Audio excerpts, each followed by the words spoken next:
اوپرے وغیرہ تھوپے جاتے ہیں. ہم جانتے ہیں کہ گائے کا گوبر کتنا کام آتا ہے فیول وغیرہ کے، اور اپنے چھتوں کے اوپر بھی اس کو لیپا جاتا ہے، مختلف کاموں سے لیے جاتے ہیں وہ اپنی جگہ.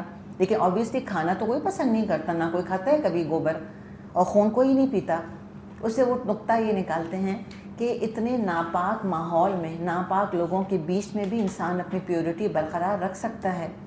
ابراہیم علیہ السلام کی مثال موجود ہے، ہر طرح کا شرک چاروں طرف انہوں نے دیکھا تھا، اور اس کے بیچ میں حنیف وما کان من المشرکین، شرک کی گندگی میں بالکل ملوث نہیں ہوئے. تو چاروں طرف کتنی بھی اخلاقی گندگیاں کیوں نہ ہوں، کتنی بھی امورالٹی کیوں نہ ہو، کتنا بھی کفر شرک بدعت کیوں نہ ہو، اگر خود انسان ارادہ کر لے، اللہ سے دعا کر لے، انشاءاللہ وہ پاک صاف زندگی گزار لے گا.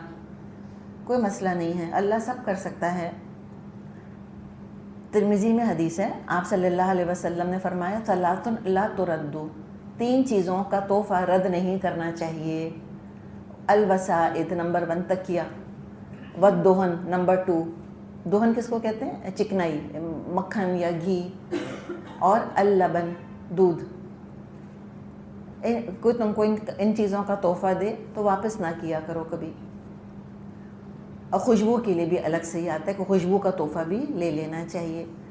تو بوڑھے تک اس سے توانائی حاصل کرتے ہیں. بچے کی تو پہلی غذا ہی دودھ ہوتا ہے.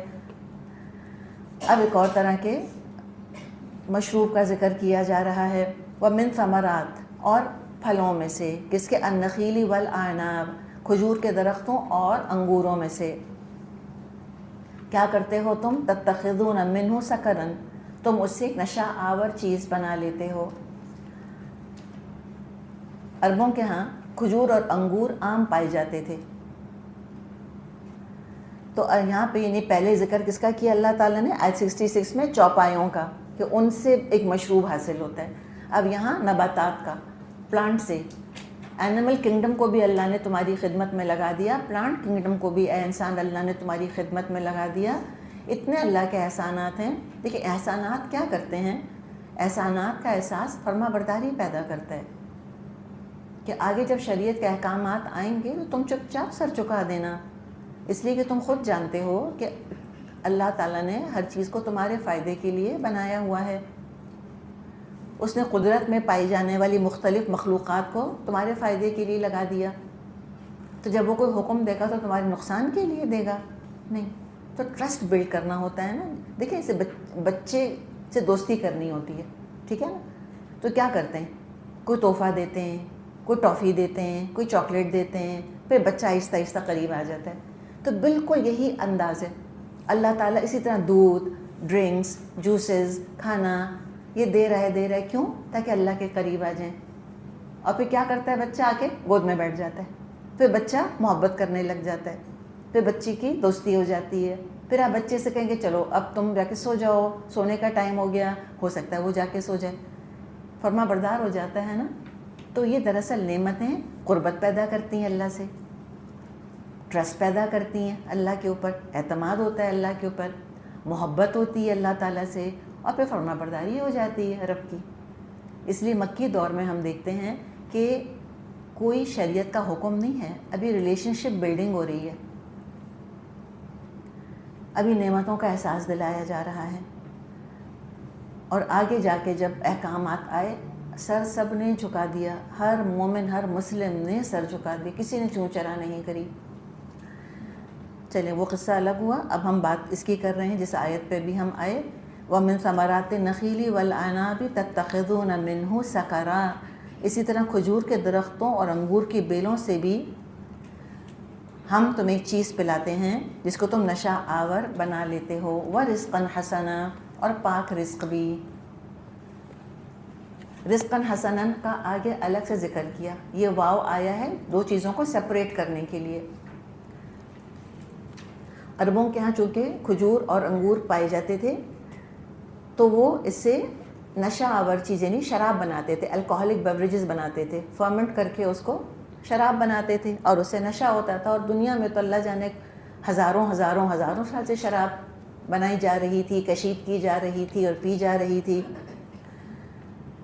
تو یہاں پر اللہ تعالیٰ نے فرمایا کہ تم ایک نشہ آور ڈرنک اس سے بنا لیتے ہو، وَرِزْقًا حَسَنًا، کیا خوبصورت انداز ہے بات کرنے کا، اس کو کہتے ہیں کہ انسان کی ذہن سازی کرنا، ایک آئیڈیا امپلانٹ کر دیا کہ رزقاً حسناً الگ چیز ہے اور سکرن الگ چیز ہے۔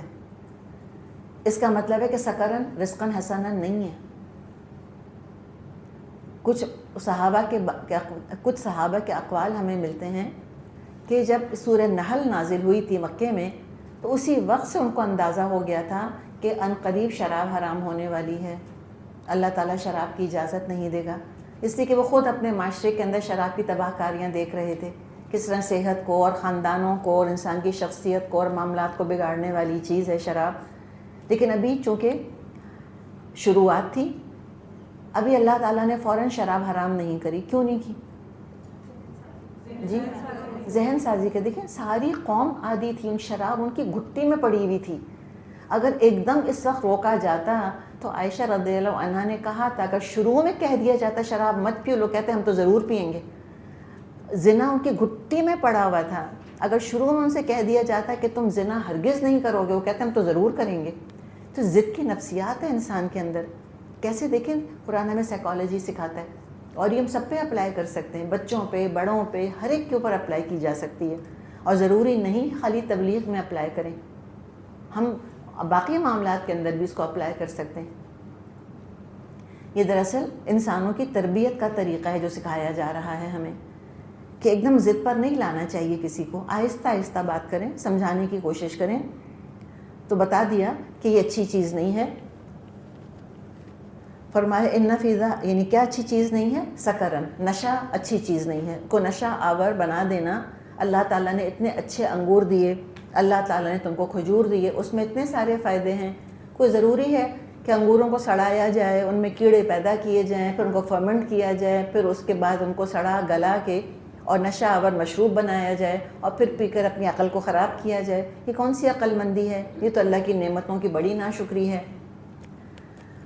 تو کیا کرو؟ رزقاً حسناً، اچھا رزق تم اس سے لو، تم جوس پی لو، تم گریپ جوس پی لو، کوئی حرج نہیں ہے، تم ڈیٹ کا شیک بنا کر پی لو، بہت اچھی بات ہے، کھجور اور دودھ کو ملا کر تم شیک بنا کے پی لو، جیسے آج کل لوگ پیتے ہیں الحمدللہ۔ اور اس سے بھی اچھی چیز آج کل کیا بتاتے ہیں کہ جوس سے بہتر ہے پورا پھل کھانا، انگور کا جوس پینے سے بہتر ہے کہ انسان انگور کھائے، سیب کا جوس پینے سے کیا بہتر ہے؟ سیب کھائے۔ فرمائے ان فی ذالک لآیۃ لقوم یعقلون، یقیناً اس میں ایک نشانی ہے عقل سے کام لینے والوں کے لیے۔ ابھی عقل کا ذکر کیوں کیا گیا؟ اس لیے کیا گیا کہ نشہ عقل کا دشمن ہے، تو عقل والوں کو ایڈریس کیا گیا کہ عقل سے کام لو، نشہ چھوڑ دو۔ تو اللہ کی شان ربوبیت پر غور کرے انسان، اللہ کی شان رزاقی کا شکر ادا کرے، اور اپنی ذمہ داریوں کا اور اپنے فرائض کا احساس پیدا ہونا چاہیے کہ اس منعم کی مجھ کو اطاعت کرنی ہے، نعمت دینے والی کی فرما برداری کرنی ہے، شکریہ ادا کرنا ہے مجھ کو، کہ جذبہ تشکر ہے جو کہ ابھارا گیا ہے۔ اب آگے شہد کی مکھی کا ذکر آ رہا ہے، اور اسی کے نام پر سورت کا نام ہے النحل۔ فرمایا وَأَوْحَىٰ رَبُّكَ إِلَى النَّحْلِ، اور دیکھو تمہارے رب نے شہد کی مکھی پر یہ بات وحی کر دی، وحی کر دی یعنی اللہ تعالیٰ نے جینیٹک پروگرامنگ کر دی اس کی، اللہ تعالیٰ نے یہ نالج انگرین کر دی اس کے اندر۔ جب انڈے سے مکھی نکلتی ہے اسی وقت اس کا علم مکمل ہو چکا ہوتا ہے، اپنی زندگی میں کچھ نئی چیز سیکھتی نہیں ہے۔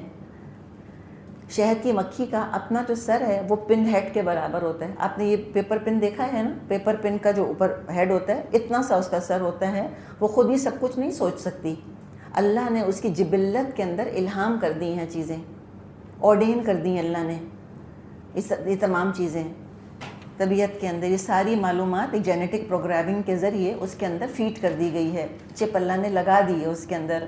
وَأَوْحَىٰ رَبُّكَ إِلَى النَّحْلِ، کیا وحی کی اللہ نے شہد کی مکھی یا شہد کی مکھیوں کی طرف؟ ان اتخذی من الجبال بیوتا، کہ پہاڑوں میں گھر بنا، ومن الشجر، اور درختوں میں، ومما یعرشون، اور چڑھائی ہوئی بیلوں میں کیا بنا؟ یعنی اپنا گھر بنا، اپنا چھتا بنا، بی ہائیوز۔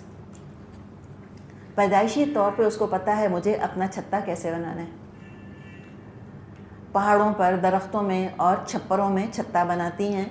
اور آپ کو اب معلوم ہوگا آبویسلی کہ شہد کی مکھی کا چھتا کیسا ہوتا ہے.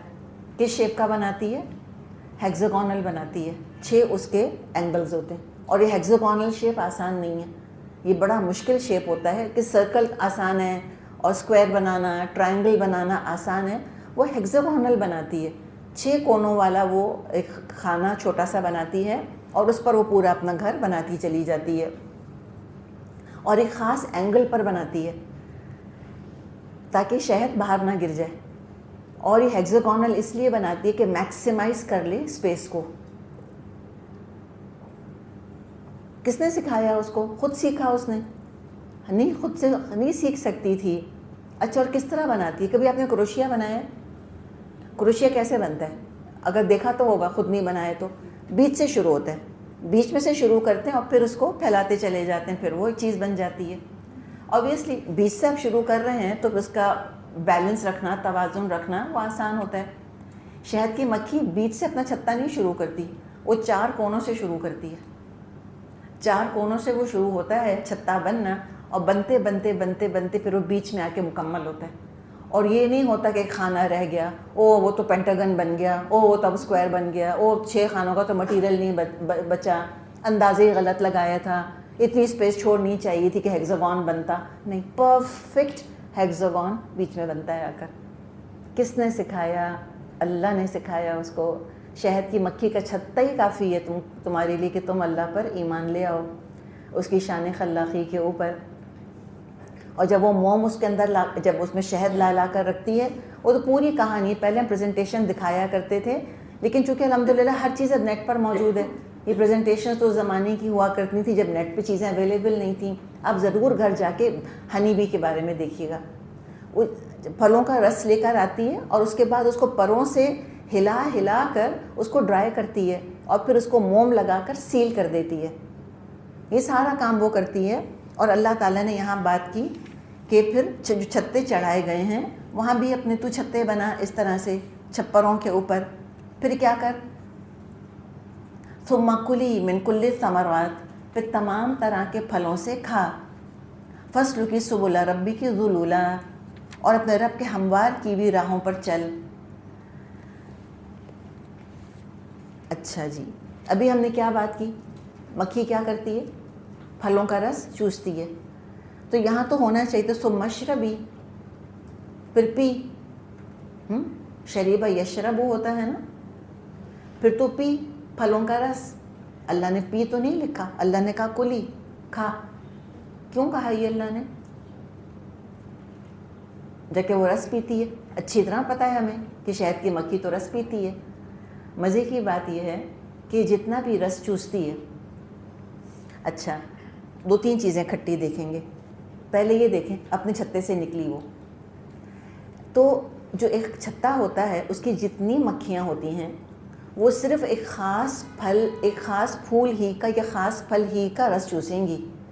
یعنی کہ وہ کاکٹیل نہیں بنائیں گی کہ چمیلی کا بھی رس چوس لیا، جا کے گلاب کا بھی چوس لیا، فار ایگزامپل کسی اور کا بھی چوس لیا، یا اولیوس کا درخت ہے وہاں اس کے پھولوں کا بھی رس چوس لیا. نہیں، ایک چھتا جو ہوگا اس میں ایک ہی قسم کے پھل یا ایک ہی قسم کے پھول کا جوس جمع کیا جائے گا. اور وہ کس طرح سے ہوتا ہے؟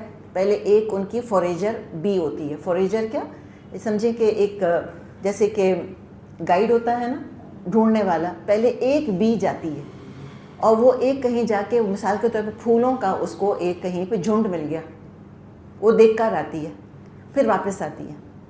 جب وہ واپس آتی ہے اپنے اس کے بی ہائیو کے اندر ساری مکھیوں کو جمع کرتی ہے اور مکھیوں کو جمع کر کے وہ ایک ڈانس کرتی ہے. اور وہ ڈانس کر کے وہ بتاتی ہے کہ وہ پھول ہیں کہاں پر، لوکیشن بتاتی ہے. GPS بیسکلی کیا سری بولے گی جو وہ بولتی ہے. اور وہ بول کے سارا بولتی تو نہیں نا، وہ ڈانس کر کے بتاتی ہے.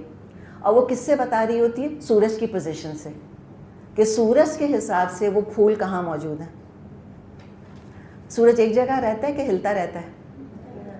ہلتا ہے نا. تو جیسے جیسے سورج ڈھلتا ہے اس کے ڈانس کا اینگل چینج ہوتا رہتا ہے، وہ چینج کرتی رہتی ہے اپنا اینگل.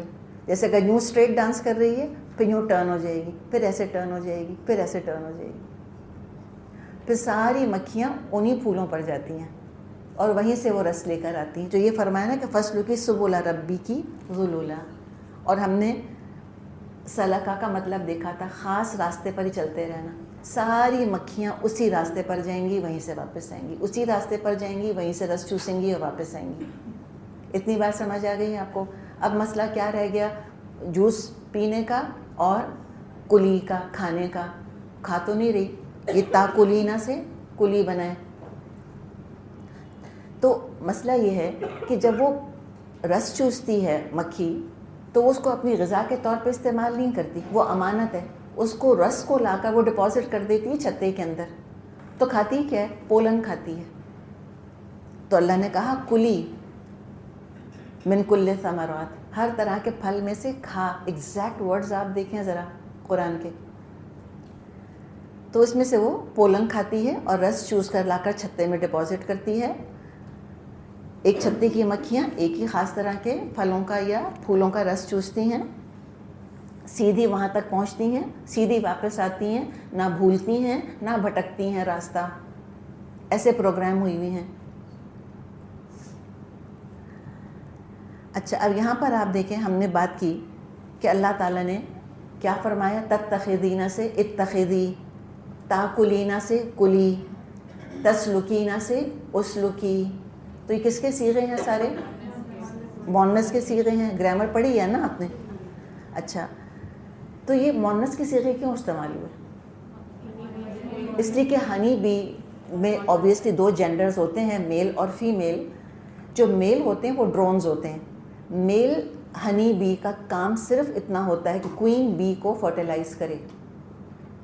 ایک دفعہ جب وہ کوئین بی کو فرٹیلائز کر دیتا ہے پھر اس کا کوئی کام نہیں بچتا. سارا کام کون کرتی ہیں؟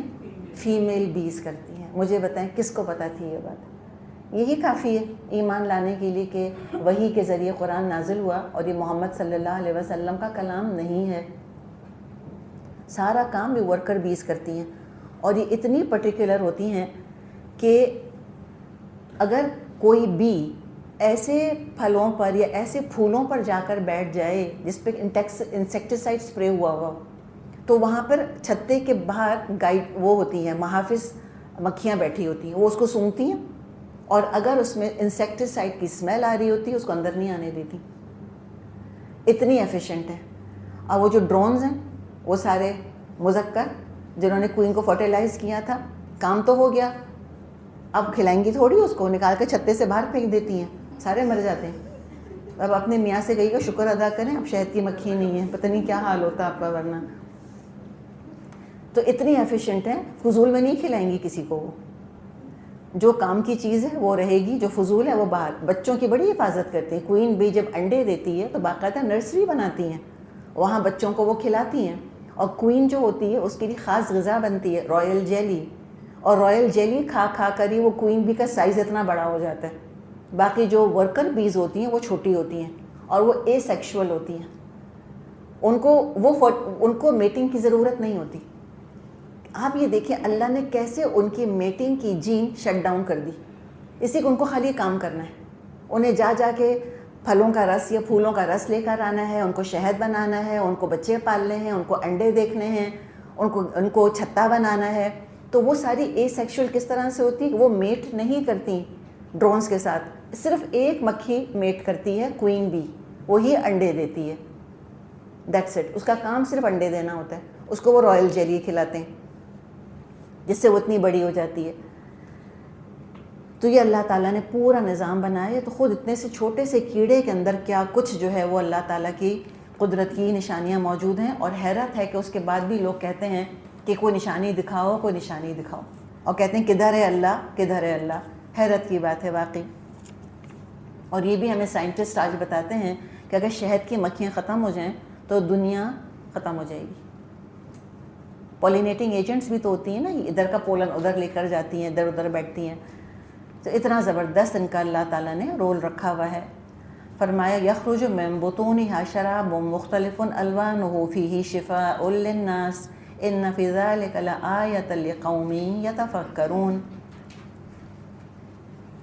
اس مکھی کے اندر سے رنگ برنگ کا ایک شربت نکلتا ہے جس میں شفا ہے لوگوں کے لیے.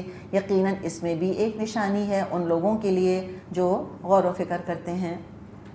تو مختلف طرح کا جو شہد ہوتا ہے ان کا ذائقہ ڈیفرنٹ ہوتا ہے. آپ نے شاید دیکھا ہوگا شہد کے رنگ بھی ڈیفرنٹ ہوتے ہیں. ڈارک براؤن ہوتا ہے, گولڈن ہوتا ہے, لائٹ ہوتا ہے, وائٹ ہوتا ہے, گرین بھی ہوتا ہے. گرین کلر کا بھی ہنی ہوتا ہے, بلیک ہنی بھی ہوتا ہے. ان کی خوشبو الگ ہوتی ہے, ان کا مزہ تھوڑا تھوڑا ڈیفرنٹ ہوتا ہے اور ان کی تاثیر بھی ڈیفرنٹ ہوتی ہے. اور ایسی چیز ہے جس کے لیے اللہ نے کہا کہ اس میں شفا ہے للناس, لوگوں کے لیے. لیکن دیکھیں جب ہم ایکسٹریمسٹ ہونے لگتے ہیں, ہم کسی ڈائبیٹک سے کہیں گے تم شہد کھاؤ تم ٹھیک ہو جاؤ گے, دیکھیں یہ پھر عقل مندی کی باتیں نہیں ہیں. وہ اس کو شوگر نقصان دے گی. اوبیسلی ہنی کے اندر شوگر ہوتی ہے, تو ڈائبیٹکس کو شہد نہیں کھانا چاہیے.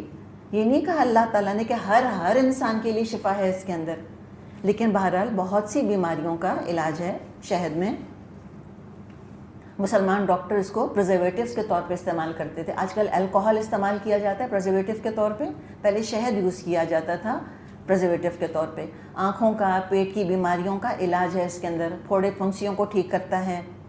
اور کتنے ہی خوبصورتی کے نسخوں کے اندر آپ دیکھیں شہد شامل کرتے ہیں کہ ماسک آپ بنائیں, منہ پہ مل لیں, اس کو بالوں میں لگا لیں. بہت سارے فائدے ہیں اس کے اندر. تو غذا بھی ہے اور دوا بھی ہے اس میں. آپ صلی اللہ علیہ وسلم نے بڑی خوبصورت بات فرمائی ہے, مسند احمد میں حدیث ہے. آپ نے فرمایا والذی نفس محمد بیدہ, قسم اس ہستی کی جس کے ہاتھ میں محمد کی جان ہے, ان مثل المومن, مومن کی مثال کیسی ہے, کمثل النحلہ, شہد کی مکھی کی طرح مومن کی مثال ہے. اکلت طیباً, پاکیزہ کھاتی ہے, ووضعت طیباً, اور پاکیزہ چیز پیدا کرتی ہے, ووقعت, اور جب جا کے بیٹھتی ہے پھولوں کے اوپر یا پھلوں کے اوپر, فلم تکسر, تو ان کو توڑتی نہیں ہے, ولم تفسد, اور نہ ان کو خراب کرتی ہے. کتنا اچھا مطلب ہے آپ دیکھیں اس حدیث کا کہ مومن شہد کی مکھی کی طرح ہوتا ہے, پاکیزہ کماتا ہے, پاکیزہ کھاتا ہے, عمل پاکیزہ ہوتا ہے, اور وہ فسادی نہیں ہوتا, وہ توڑ پھوڑ کرنے والا نہیں ہوتا, وہ ڈسٹرکٹیو نہیں ہوتا, تباہ کار نہیں ہوتا. کئی طرح کے وائٹامنس پائے جاتے ہیں شہد کے اندر. رائل جیلی کی بھی ہم بات کر رہے ہیں, انسان بھی کھاتے ہیں رائل جیلی, بیماری کے بعد طاقت کا کام دیتی ہے, بہت مفید ٹونک ہے. تو اللہ تعالیٰ نے اتنی ساری نشانیاں اپنی بتائیں, بارش کا ذکر کیا, چوپایوں کا ذکر کیا, پودوں کا ذکر کیا, شہد کی مکھی کا ذکر کیا.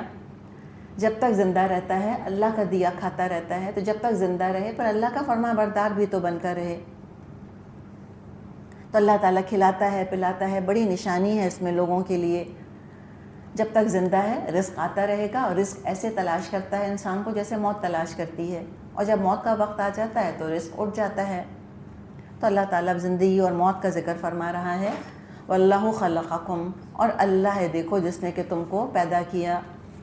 ثم یتوفاکم, پھر وہی تم کو موت دیتا ہے.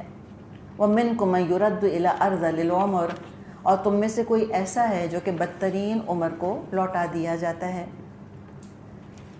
لِكَيْ لَا يَعْلَمَ بَعْدَ عِلْمٍ شَيْئًا, تاکہ سب کچھ جاننے کے بعد بھی کچھ نہ جانے. ان اللہ علیم قدیر, حقیقت یہ ہے اللہ ہی علم میں بھی کامل ہے اور قدرت میں بھی. تو مختلف سٹیجز زندگی کے بیان ہوئے. ہر سٹیج پر اللہ کا اختیار, اللہ نے تقدیر لکھ دی تمہاری, کتنی تمہاری عمر ہوگی, کتنا تم کو رزق ملے گا, کہاں مرو گے. اللہ تعالیٰ جس کو چاہے ارذل العمر کی طرف لوٹا دے,